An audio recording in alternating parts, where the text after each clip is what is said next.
নমস্কার। চলুন আজ একটা দারুণ সফরে বের হওয়া যাক। একটা এমন সফর যা আমাদের নিয়ে যাবে ভারতের হাজার হাজার বছরের পুরনো শিল্পের জগতে।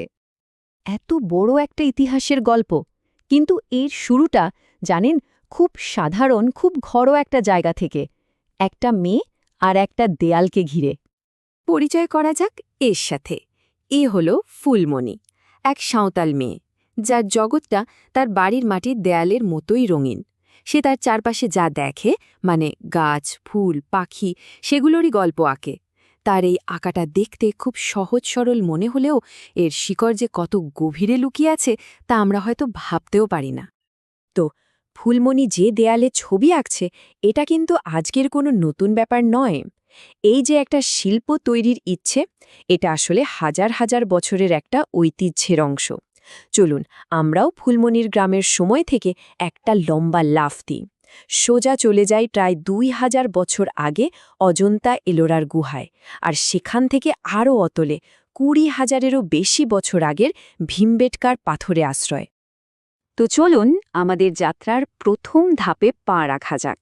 আমরা দেখব ভারতের সবচেয়ে পুরনো শিল্পকর্মগুলো, যেগুলো আসলে আঁকা হয়েছিল পাথরের ক্যানভাসে। মধ্যপ্রদেশের ভীমবেটকার এই গুহাগুলো কিন্তু সাধারণ গুহা নয়, এগুলো হলো ইতিহাসের জীবন্ত দলিল। ভেবে দেখুন তো, হাজার হাজার বছর আগেকার মানুষ তাদের জীবনের গল্পগুলো পাথরের দেয়ালে এঁকে রেখে গেছে। তাদের শিকারের দৃশ্য, দল বেঁধে নাচ, বুনো পশুদের সাথে লড়াই, সবকিছু। কিন্তু সময় যত এগিয়েছে, শিল্পও কিন্তু বদলে গেছে। কোথায় ভীমবেটকার ওই টিকে থাকা লড়াইয়ের সাদামাটা ছবি, আর কোথায় অজন্তাই লোরার গুহাচিত্র। এখানে শিল্প শুধু জীবনযাত্রার ছবি নয়, বরং তা হয়ে উঠেছে ধর্ম, দর্শন আর পুরাণের এক অসাধারণ প্রকাশ। আচ্ছা, এই যে ফ্রেস্কো শব্দটা আমরা শুনছি, এর মানেটা কি? খুব সহজ করে বললে, দেয়ালের ভেজা প্লাস্টারের ওপর রং দিয়ে ছবি আঁকা। এই বিশেষ পদ্ধতির জন্যই কিন্তু হাজার হাজার বছর পরেও অজন্তার ছবিগুলো আজও এত জীবন্ত। আচ্ছা, এতক্ষণ তো আমরা স্থির ছবি বা স্থাপত্য নিয়ে কথা বললাম।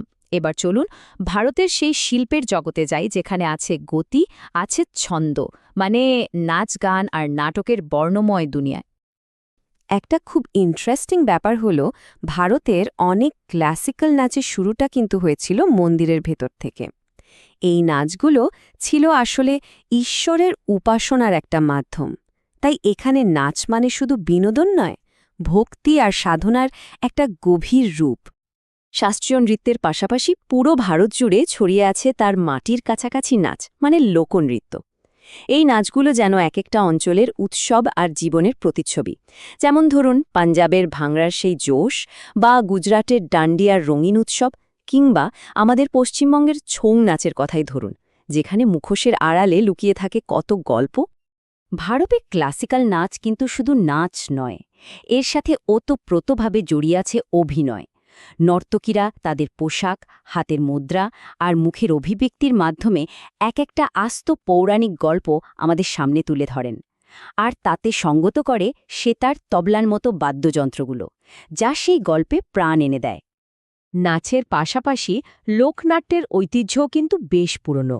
যেমন আমাদের বাংলার যাত্রা, খোলা মঞ্চে পৌরাণিক বা ঐতিহাসিক গল্প নিয়ে তৈরি এই নাটকগুলো সাধারণ মানুষের বিনোদনের একটা বড় মাধ্যম হয়ে থেকেছে যুগ যুগ ধরে।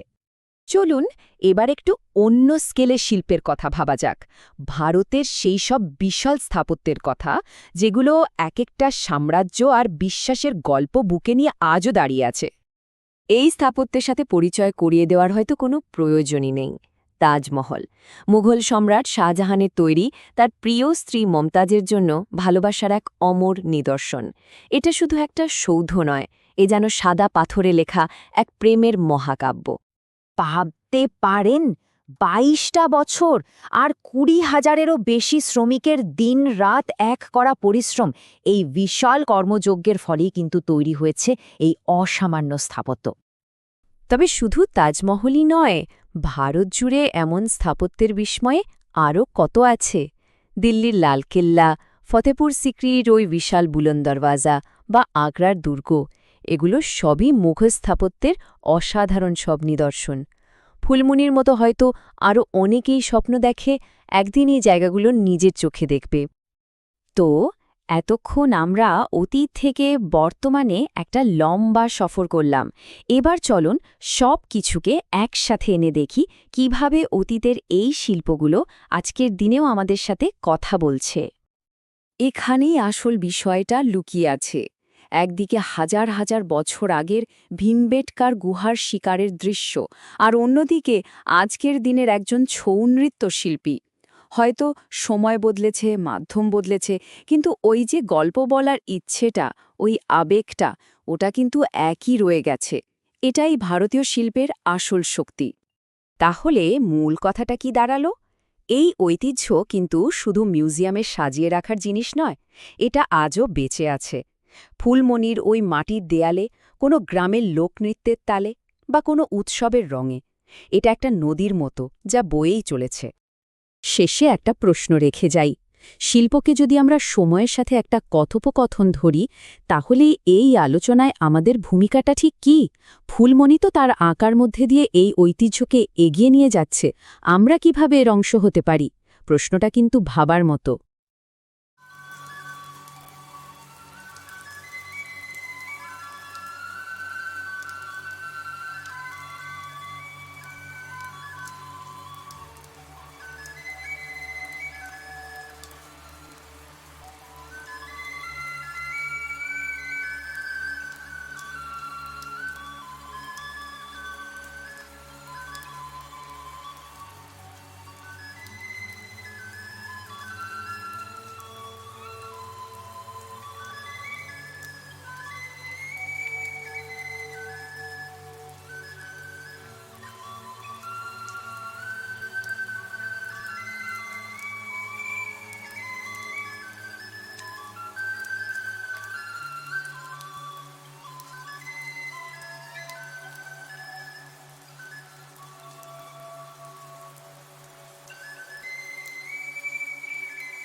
দারুণ। আচ্ছা, এবার উত্তরগুলো মিলিয়ে নি চলুন।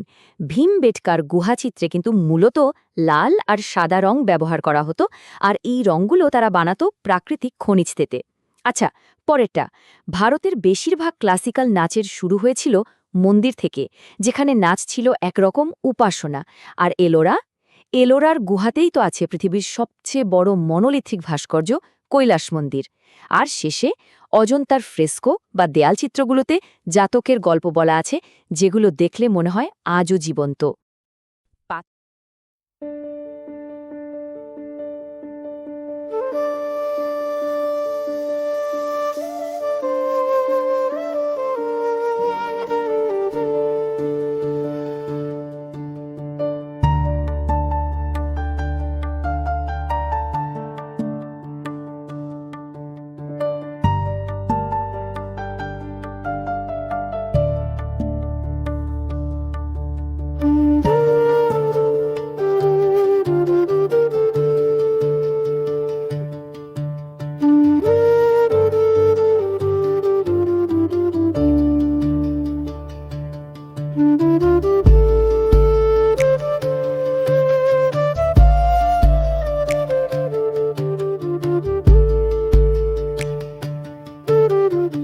ইতিহাসের পর এবার আমাদের সফরের পরের গন্তব্য, ভালোবাসার এক অমর কবিতা, তাজমহল।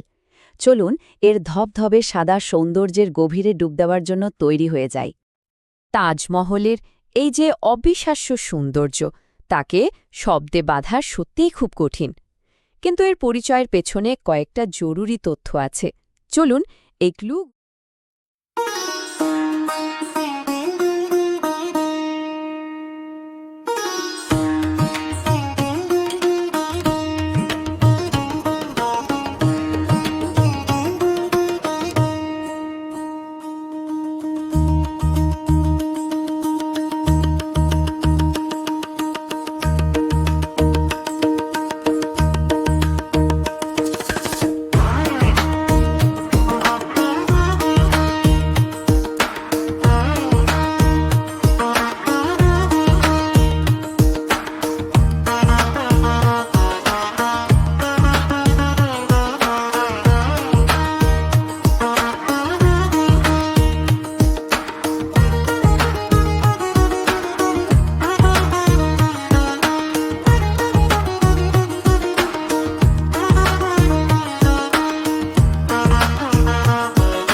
ব্যবহার করে আমরা তাজমহলের একটা সুন্দর বর্ণনা তৈরি করি।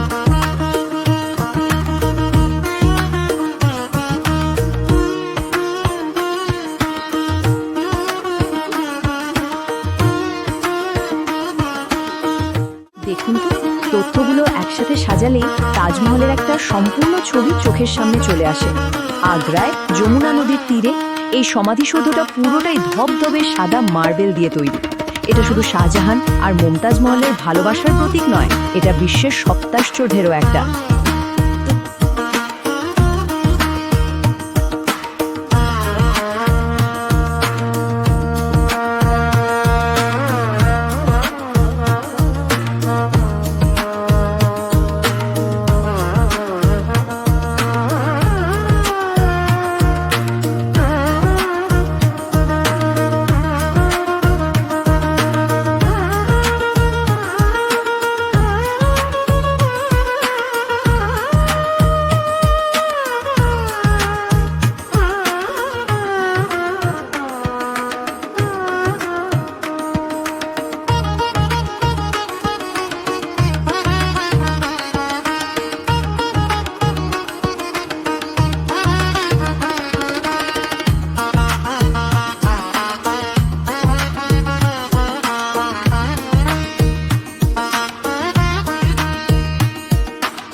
পাথরের নিস্তব্ধতা ছেড়ে এবার আমরা কান পাতব ভারতের হৃদস্পন্দনে, মানে এখানকার সঙ্গীত আর নাচের তালে।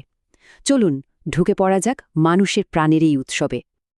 ভারত যেন সত্যি অসংখ্য নাচের তালে চলে, ফোক ডান্স থেকে শুরু করে ক্লাসিক্যাল ডান্স পর্যন্ত। এই যেমন ফুলমণি ছৌ নাচের দারুণ ভক্ত, ঠিক সেভাবেই কিন্তু ভারতের কোনায় কোনায় নিজস্ব নাচের ঐতিহ্য আছে। ভারতের গান আর নাচ নিয়ে আমাদের মধ্যে অনেক রকম ধারণা চালু আছে, তাই না? চলুন তো দেখি এই কথাগুলোর মধ্যে কোনটা সত্যি আর কোনটা শুধুই মিথ্যা। আমাদের কালচারাল নলেজটা একটু টেস্ট হয়ে যাক। আচ্ছা, এবার উত্তরগুলো দেখা যাক। তানসেন যে একজন কিংবদন্তি সঙ্গীত শিল্পী ছিলেন এটা একদম সত্যি, কিন্তু কথাকলে ওটা কিন্তু উত্তর ভারতের নয়, ওটার জন্ম দক্ষিণ ভারতের কেরালায়। আর এটা একটা ড্রামাটিক ডান্স ফর্ম। সেতার তো অবশ্যই একটা বাদ্যযন্ত্র। আর ক্লাসিক্যাল মিউজিক ভারতে তো শুধু এক রকমের নয়, দুটো প্রধান ধারা আছে, উত্তরের হিন্দুস্তানি আর দক্ষিণের কর্ণাটকী। তাই 4 নম্বরটা ভুল। আর শেষে তানসেনের গলার জাদুর কথা কে না জানে, তিনি তো অবশ্যই একজন অসাধারণ গায়ক ছিলেন। আমরা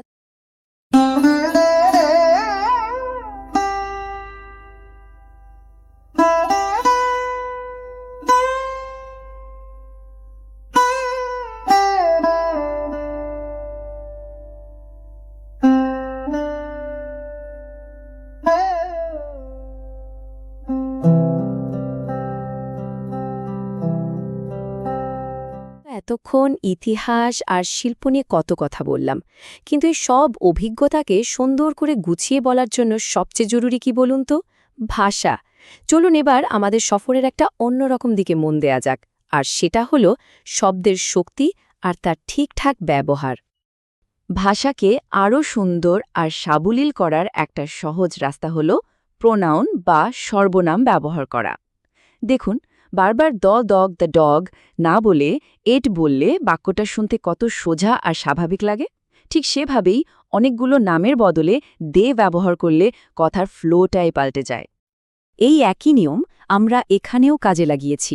জয়রাম যেহেতু একজন ছেলে, তাই তার জন্য ব্যবহার হয়েছে হি। মুনমুন একটি মেয়ে, তাই তার জন্য শি। আর বাস বা ময়নার মতো জিনিস বা প্রাণীর ক্ষেত্রে আমরা ব্যবহার করেছি ইট। দেখলেন তো কত সহজে বাক্যগুলো আরও ক্লিয়ার হয়ে গেল।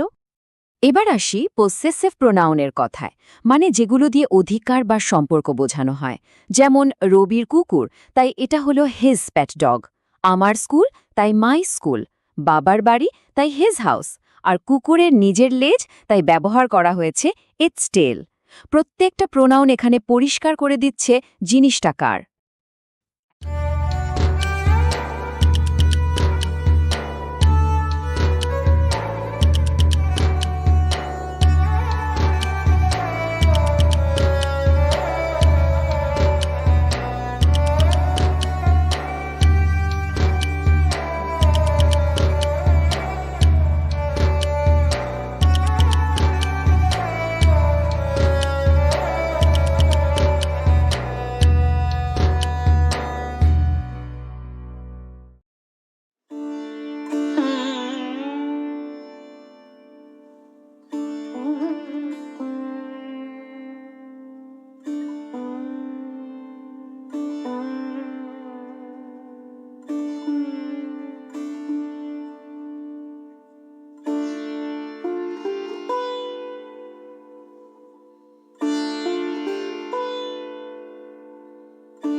এতক্ষণ আমরা যা যা শিখলাম, এবার সেগুলোকে একসাথে কাজে লাগানোর পালা।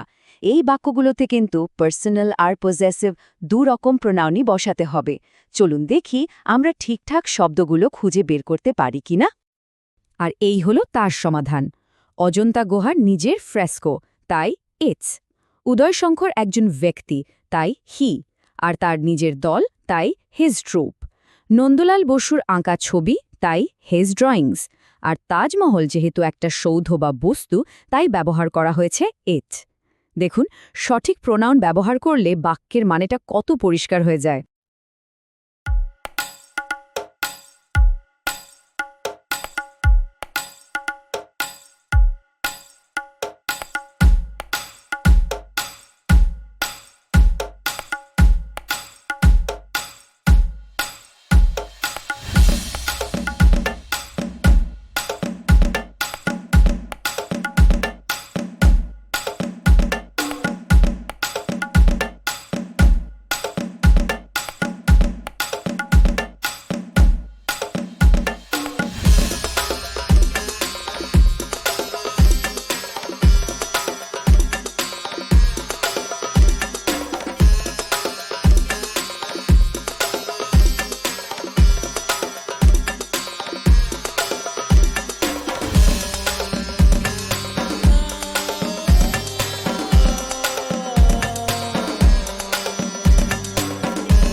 আমরা আমাদের এই সফরের একদম শেষ পর্যায়ে চলে এসেছি। ইতিহাস, শিল্পকলা আর ভাষা, এতক্ষণ যা যা শিখলাম সবকিছুকে এবার একসাথে মিলিয়ে আমাদের ফাইনাল চ্যালেঞ্জটা নেওয়ার সময় হয়ে গেছে। আমাদের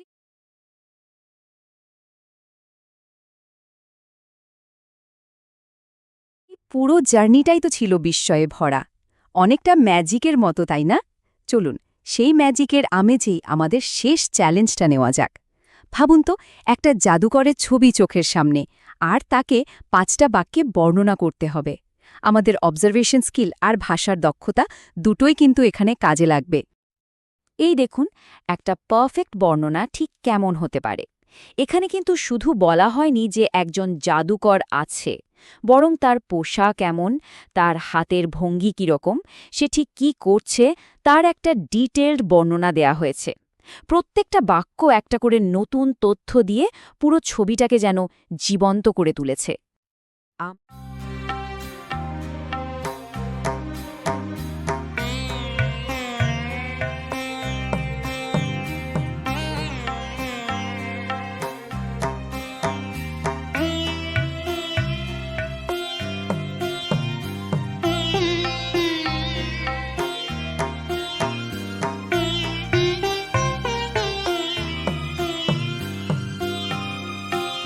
আমাদের এই জ্ঞান আর আবিষ্কারের সফরটা শেষ হবে একটা মজার পাজল দিয়ে, একটা ক্রসওয়ার্ড। এতক্ষণ যা যা শিখলাম তার সাথে চলুন আমাদের শব্দ ভাণ্ডারটাও এই ক্রসওয়ার্ডের মাধ্যমে একটু ঝালিয়ে নিই। আর এই হলো সেই ক্রসওয়ার্ডের সলিউশন, যেখানে আমরা খুঁজে বের করেছি অপোজিট শব্দগুলো। গুডের উল্টো হলো ইভিল, আগলির বিউটিফুল, রেয়ারের কমন আর সেমের ডিফারেন্ট। ব্যাস, আমাদের সব চ্যালেঞ্জ এখানেই দারুণভাবে শেষ হলো।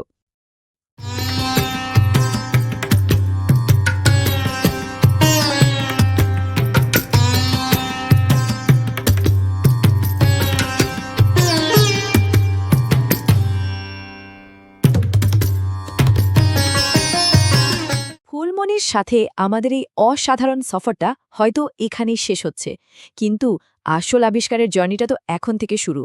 আমরা ইতিহাস, শিল্প, গান আর ভাষার মধ্য দিয়ে ভারতের শুধু একটা ঝলক দেখলাম।